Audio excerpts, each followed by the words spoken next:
The moment she looked across the cafe table, folded her hands, and quietly admitted that I simply wasn't her type, something inside me cracked in complete silence. There was no dramatic argument, no cruel insult, no shattered coffee cup crashing onto the floor. Just one gentle sentence that somehow carried the weight of 1,000 disappointments. I smiled, wished her well, paid for lunch, and walked away believing I would never hear from her again. Less than 24 hours later, my phone rang. Her name appeared on the screen. What she said next changed not only my life, but hers forever. Before we continue this emotional journey, if you believe that kindness is stronger than pride, forgiveness is more powerful than regret, and every person deserves a second chance, please take a moment to like this video, leave a thoughtful comment, share it with someone who needs hope today, and subscribe to our channel so you never miss another inspiring story that brings our community together. My name is Garrett, and at 33 years old I had grown comfortable with disappointment. After years of failed relationships, awkward introductions arranged by friends, and countless first dates that never became second ones, I stopped expecting fairy tale endings. I wasn't bitter. I simply believed love happened to other people. I worked as an architect in a quiet coastal town where every day followed a predictable rhythm. My mornings started with coffee from the same family-owned cafe, afternoons were spent designing homes for families I secretly envied, and weekends were filled with hiking trails that helped me forget how lonely life sometimes felt. When my older sister insisted I meet someone she believed would be perfect for me, I agreed more to make her happy than because I believed anything meaningful would happen. The woman was named Meredith. She worked as a pediatric physical therapist and had dedicated her life to helping children recover from injuries and illnesses. Everything my sister said about her sounded wonderful. She was intelligent without arrogance, compassionate without pretending to be perfect, and carried herself with a quiet confidence that naturally drew people toward her. I spent several days wondering what to wear and rehearsing conversations that probably would never happen exactly as I imagined. Despite trying not to raise my expectations, hope quietly found its way into my heart once again. The afternoon arrived bright and sunny, with clear blue skies stretching endlessly above the town. We met at a peaceful cafe surrounded by blooming flowers and outdoor tables filled with people enjoying the warm weather. Meredith greeted me with a sincere smile, and for the first hour everything seemed effortless. We laughed about embarrassing childhood memories, talked about our careers, shared stories about our families, and even discovered that we both loved restoring old furniture during our spare time. I remember thinking that perhaps my sister had finally been right. Then something changed. Meredith became unusually quiet. She stared into her untouched coffee for several moments before taking a slow breath. She looked at me with genuine kindness rather than discomfort. She explained that I was thoughtful, respectful, funny, and probably one of the nicest people she had ever met, but she simply didn't feel the kind of romantic connection she had hoped for. She admitted I wasn't the type of person she usually imagined herself building a future with. There was no cruelty in her words. If anything, her honesty made them hurt even more because I knew she wasn't trying to reject me harshly. She was simply telling the truth. I thanked her for being honest, smiled as naturally as I could, wished her happiness, and left without trying to change her mind. Pride told me never to contact her again. My heart quietly agreed. The following morning, while organizing blueprints at work, my phone buzzed. Meredith's name appeared on the screen. I stared at it for several seconds, wondering whether answering would only make yesterday's disappointment worse. Curiosity eventually won. Her voice sounded different from the calm confidence she had shown the previous afternoon. She apologized for calling unexpectedly and asked if we could meet for a few minutes because there was something important she needed to tell me in person. We met later that morning at a nearby botanical garden where sunlight poured through tall trees and colorful flowers lined every walking path. Meredith looked exhausted, as though she hadn't slept at all. She confessed that after returning home, she couldn't stop thinking about our conversation. It wasn't because she had suddenly become romantically attracted to me overnight. It was because she realized she had judged me according to a list of expectations that no longer reflected the person she truly wanted to become.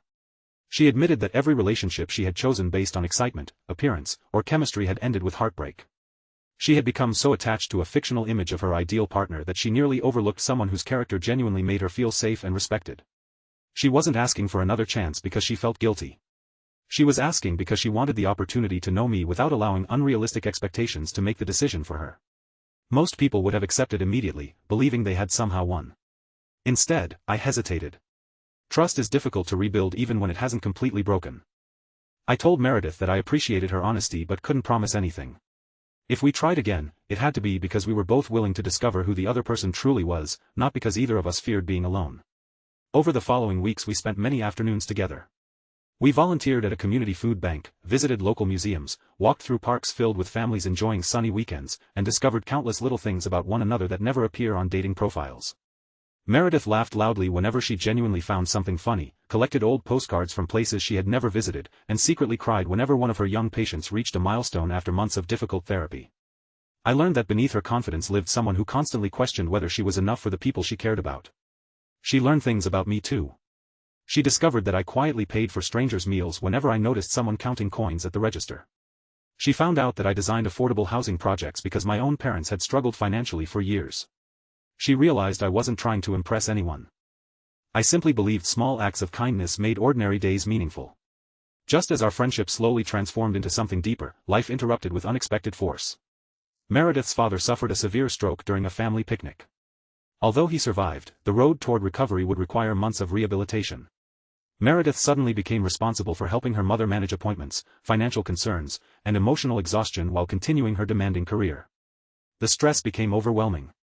She canceled plans, answered messages less frequently, and began withdrawing from everyone around her. I never demanded explanations. Instead, I quietly showed up whenever she needed practical help. I repaired broken shelves in her parents' home, drove her father to daytime therapy sessions when her schedule became impossible, brought groceries without making it seem like charity, and reminded Meredith to eat lunch on the days she became so focused on everyone else's needs that she forgot her own. One afternoon, while watching her father take slow, determined steps across a rehabilitation room flooded with afternoon sunlight, Meredith began crying without warning.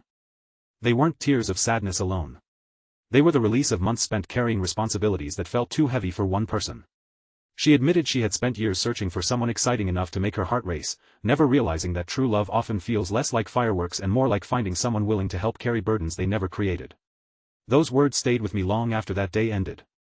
Months passed. Her father gradually recovered enough to walk independently again. My architecture firm completed its largest affordable housing project in the city's history.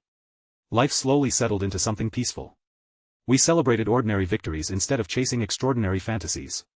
Every sunny afternoon we spent together reminded us that happiness rarely announces itself with dramatic music or perfect timing. More often, it arrives disguised as ordinary moments shared with extraordinary people. Exactly 1 year after our first date, I invited Meredith back to the same cafe where she had once quietly told me I wasn't her type. The tables were filled with laughing families, fresh flowers decorated every corner, and warm sunlight poured through the windows just as it had before. This time there were no expectations, no rehearsed speeches, and no imaginary versions of who we thought the other person should become. I simply thanked her. I thanked her for having the courage to tell the truth on that first afternoon instead of pretending to feel something she didn't. I thanked her for calling the next morning when she realized fear had been making decisions that belonged to her heart. Most importantly, I thanked her for teaching me that rejection is not always the end of a story. Sometimes it is merely the beginning of a more honest one. Meredith smiled through happy tears and admitted she had once believed love meant finding the perfect person. Now she understood that love is recognizing the imperfect person who continues choosing kindness even after disappointment. Before we reach the end of this story, I'd love to hear from you. Have you ever judged someone too quickly or been given a second chance that completely changed your life? Leave a meaningful comment below and share the lesson this story reminded you of. Your words may encourage someone who needs hope today. Several years later, people often asked us how we first met. They expected a romantic story filled with instant chemistry and magical coincidence. Instead, we always smiled because the truth sounded almost unbelievable. Our relationship began with rejection, continued through honesty, grew because of patience, and survived because two imperfect people chose understanding over pride. The sentence that once felt like the end of my happiness became the first page of the most beautiful chapter of my life. Meredith had been right on that first afternoon. I wasn't her type. Thankfully, life had something far better planned than simply being someone's type. It gave us the opportunity to become exactly the people we needed for each other. If this story touched your heart, please like this video, leave a meaningful comment, share it with someone who needs hope today, and subscribe to our channel so you never miss another emotional journey. Thank you for being part of our family and our community, where every story reminds us that kindness, forgiveness, and second chances still have the power to change lives forever.